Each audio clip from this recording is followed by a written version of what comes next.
ദൈവത്താൽ ഏറെ സ്നേഹിക്കപ്പെടുന്നവരെ, ദൈവമാതൃത്വ തിരുനാളിനോട് അനുബന്ധിച്ച് 33 ദിവസത്തെ വിമല ഹൃദയ പ്രതിഷ്ഠ ചൊല്ലിയുള്ള നമ്മളുടെ ഒരുക്ക ദിവസങ്ങളുടെ 2ാം ദിനത്തിലേക്ക് ഹോളി ഫയർ മിനിസ്ട്രിയോട് ചേർന്ന് ഇന്ന് നമ്മൾ പ്രവേശിക്കുകയാണ്. കണ്ണുകളടച്ച് കരങ്ങൾ നെഞ്ചോട് ചേർത്ത് നമുക്കൊരു നിമിഷം മൗനമായിട്ട് പ്രാർത്ഥിക്കാം.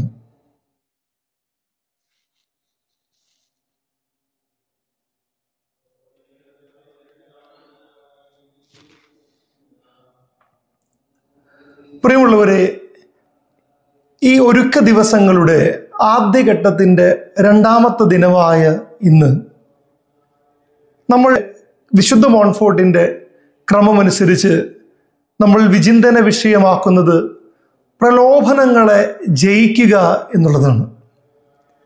രസകരമായ ഒരു കാര്യമായിരിക്കും, പരിശുദ്ധ അമ്മയ്ക്ക് എന്തെങ്കിലുമൊക്കെ പ്രലോഭനങ്ങൾ ഉണ്ടായിട്ടുണ്ടാകുമോ? അമ്മ ഏതെങ്കിലും പ്രലോഭനങ്ങളെ അഭിമുഖീകരിക്കേണ്ടി വന്നിട്ടുണ്ടാകുമോ? ഞാൻ ഇങ്ങനെ കരുതുകയാണ്, ഒരു വ്യക്തി ഏറ്റവും കൂടുതൽ പരാതി പറയുവാൻ, സങ്കടപ്പെടുവാൻ, ദൈവത്തിൽ നിന്ന് അകന്നു പോകുവാൻ സാധിക്കുമായിരുന്ന ഒരുപാട് വിഷയങ്ങളിലൂടെ പരിശുദ്ധ അമ്മ കടന്നുപോയിട്ടുണ്ട്. ജീവിതത്തിൽ വലിയ തകർച്ചകൾ വരുമ്പോൾ ദൈവത്തോട് ചേർന്ന് നിന്നിട്ടും തമ്പുരാന്റെ ഹിതത്തോട് മാത്രം ചേർന്ന് നിന്നിട്ടും വലിയ സങ്കടങ്ങൾ, വലിയ വേദനകൾ കാണേണ്ടി വരുമ്പോൾ ദൈവത്തിൽ നിന്ന് അകന്നു പോകുന്ന ഒത്തിരി മനുഷ്യരെ കാണുവാൻ ഇടയായിട്ടുണ്ട്. മകൻ്റെ വേർപാടിനെ തുടർന്ന് നിരീശ്വരവാദ പ്രസ്ഥാനത്തിലേക്ക് പോയ ഒരു പിതാവിനെ കണ്ടുമുട്ടി അദ്ദേഹത്തോട് സംസാരിച്ചപ്പോൾ അദ്ദേഹം പറഞ്ഞു, ദൈവം എൻ്റെ മകനെ കൊണ്ടുപോയി, ഇനി അങ്ങനെ ഒരു ദൈവമുണ്ടെന്ന് ഞാൻ എന്തിനാണ് വിശ്വസിക്കുന്നത്? അപ്പം എനിക്ക് ഉപകാരമില്ലാത്ത ഒന്നിലേക്ക്, അല്ല അങ്ങനെ ഒരു ചിന്തയിലേക്ക് ഞാൻ എന്തിന് എന്നെ തന്നെ കൊണ്ടുവന്ന് നിർത്തണം? ന്യായമായിട്ട് മനുഷ്യർ ചോദിക്കാൻ സാധ്യതയുള്ളൊരു കാര്യമാണ്. പരിശുദ്ധ അമ്മയ്ക്ക് ഈ വിധത്തിൽ പ്രലോഭനങ്ങൾ ഉണ്ടായിരിക്കുകയില്ലേ? ചിന്തിച്ചു നോക്കിയേ. ദൈവഹിതത്തോട് ആമേൻ പറഞ്ഞ അന്നു മുതൽ പരിശുദ്ധ അമ്മ എന്തുമാത്രം സങ്കടങ്ങളിലൂടെ കടന്നുപോയിട്ടുണ്ടാകും.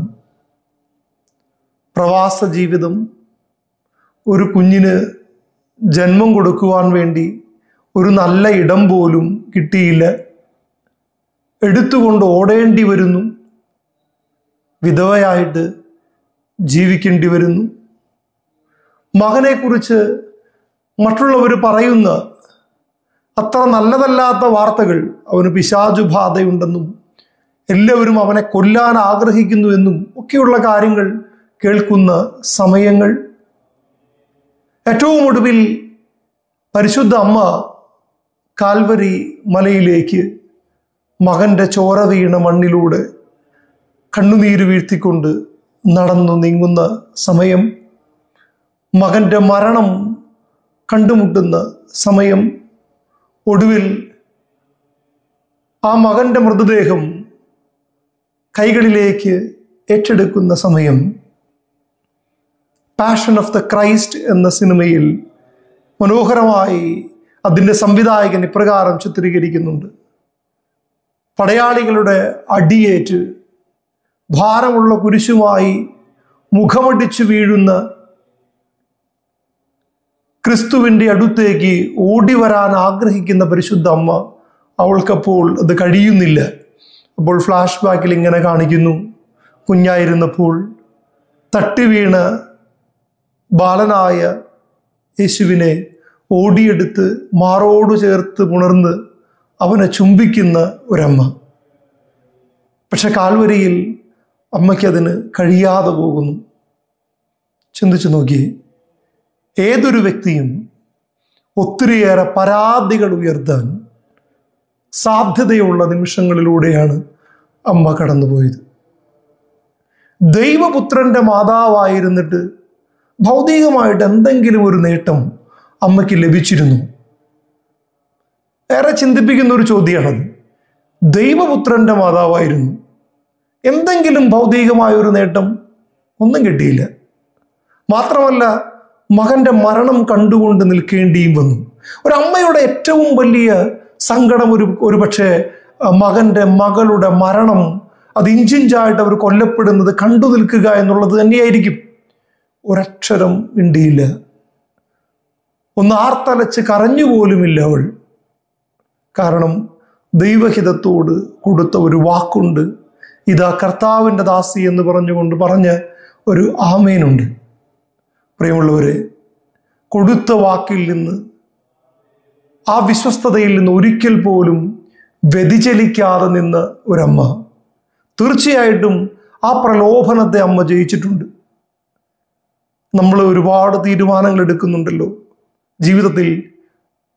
ഒരുപക്ഷെ ജനുവരി 1 എന്നുള്ളത് മനുഷ്യർ ഒരുപാട് തീരുമാനങ്ങൾ എടുക്കുന്ന, നല്ല തീരുമാനങ്ങൾ എടുക്കുന്ന സമയമാണ്.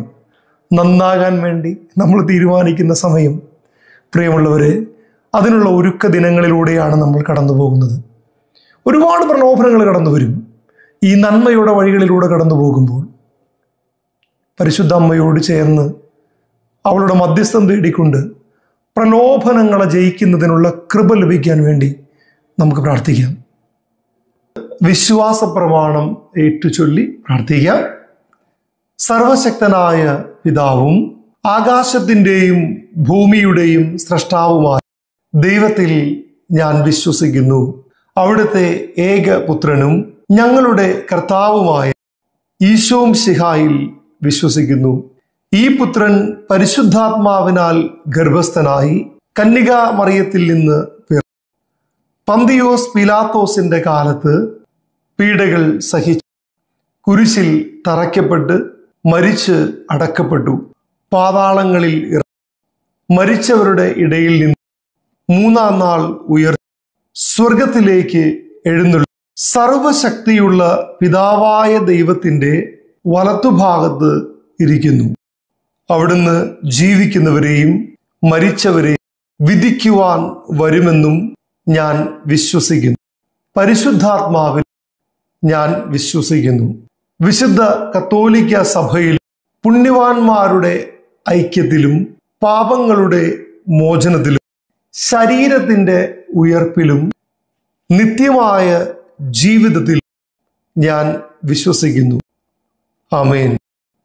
നമുക്കെല്ലാവർക്കും കണ്ണുകളടച്ച് കരങ്ങൾ നെഞ്ചോട് ചേർത്ത് നമ്മളെ ഓരോരുത്തരെയും, പ്രത്യേകമായി ഹോളി ഫയർ മിനിസ്ട്രിയെയും പരിശുദ്ധാത്മാവിൻ്റെ കരങ്ങളിലേക്ക് കൊടുത്തുകൊണ്ട് പ്രാർത്ഥിക്കാം. ഹോളി ഫയർ മിനിസ്ട്രിയോട് ചേർന്ന് ഈ ശുശ്രൂഷയിൽ നിങ്ങൾ പങ്കെടുക്കുമ്പോൾ ഈ മിനിസ്ട്രിക്ക് വേണ്ടി നമ്മൾ പ്രാർത്ഥിക്കുന്നു. ഒപ്പം ഈ മിനിസ്ട്രി നിങ്ങൾക്ക് ഓരോരുത്തർക്കും വേണ്ടി പ്രാർത്ഥിക്കുന്നു. നമുക്കെല്ലാവർക്കും ഒന്നു ചേർന്ന് പരിശുദ്ധാത്മഗീതം ആലപിക്കാം. വരിക വരിക സ്നേഹമേ, നിറയണേയടിയങ്ങളിൽ നിരുപമഗ്നി ജ്വാലയായി വരേണമേ പരമാത്മനേ. വരിക വരിക സ്നേഹമേ, നിറയണേയടിയങ്ങളിൽ നിരുപമഗ്നി ജ്വാലയായി വരേണമേ പരമാത്മനേ. പരിശുദ്ധാത്മാവേ വരൂ, ദാനങ്ങളേഴും തരൂ, പറന്നിറങ്ങി വരൂ, പരിശുദ്ധ സ്നേഹം തരൂ. പരിശുദ്ധാത്മാവേ വരൂ, ദാനങ്ങളേഴും തരൂ, പറന്നിറങ്ങി വരൂ, പരിശുദ്ധ സ്നേഹം തരൂ. പന്തക്കുസ്ത പ്രാർത്ഥന നമ്മൾ ഏറ്റുചൊല്ലി പ്രാർത്ഥിക്കുകയാണ്. പരിശുദ്ധാത്മാവേ വരണമേ, അങ്ങയുടെ ഇഷ്ടദാസിയായ പരിശുദ്ധ മറിയത്തിൻ്റെ വിമല ഹൃദയത്തിൻ്റെ ശക്തമായ മധ്യസ്ഥതയാൽ എന്നിൽ വന്ന് നിറയണമേ. എന്നിൽ വസിച്ച് എന്നെ നയിക്കണമേ. ക്രിസ്തുവിൻ്റെ ആത്മാവേ, എന്നെ ചലിപ്പിക്കണമേ. ക്രിസ്തുവിൻ്റെ ആത്മാവേ, എന്നിൽ നിറയണമേ.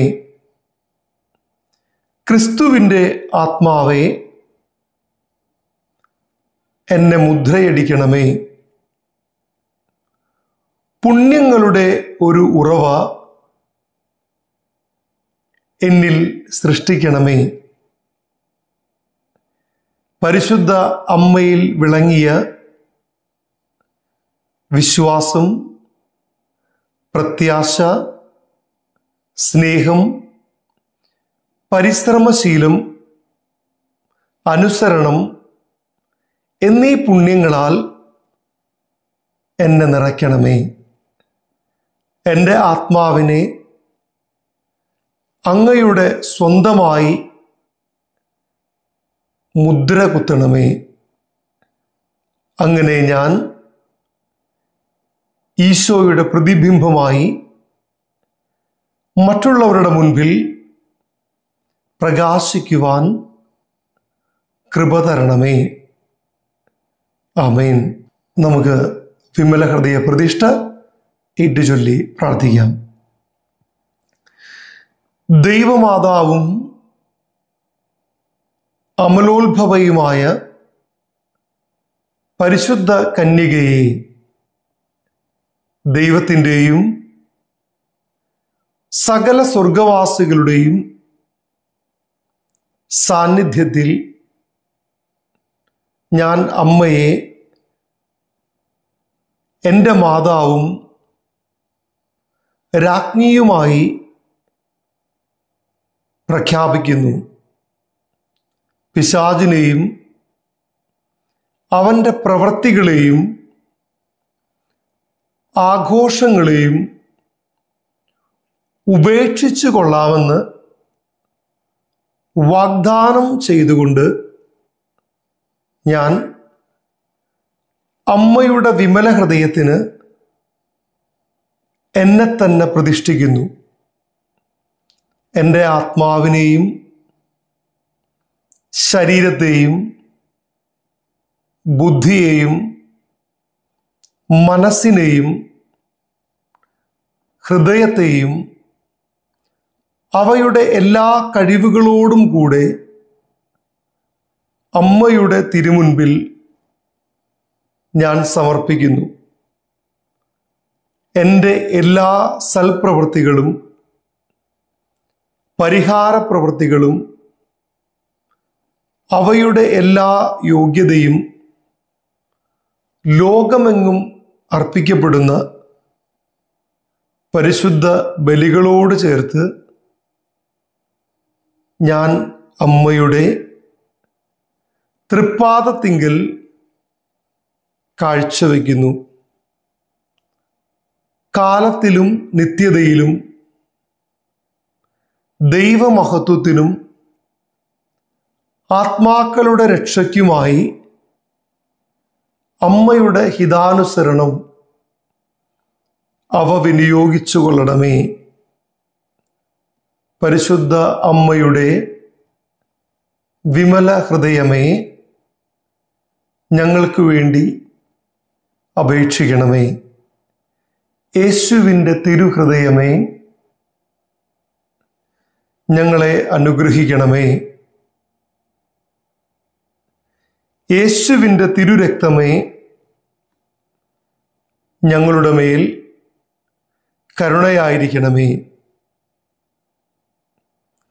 നമ്മുടെ കർത്താവായ ഈശോമിശിഹായുടെ കൃപയും പിതാവായ ദൈവത്തിൻ്റെ സ്നേഹവും പരിശുദ്ധാത്മാവിൻ്റെ സഹവാസവും നാം എല്ലാവരോടും കൂടി ഉണ്ടായിരിക്കട്ടെ, ഇപ്പോഴും എപ്പോഴും എന്നേക്കും.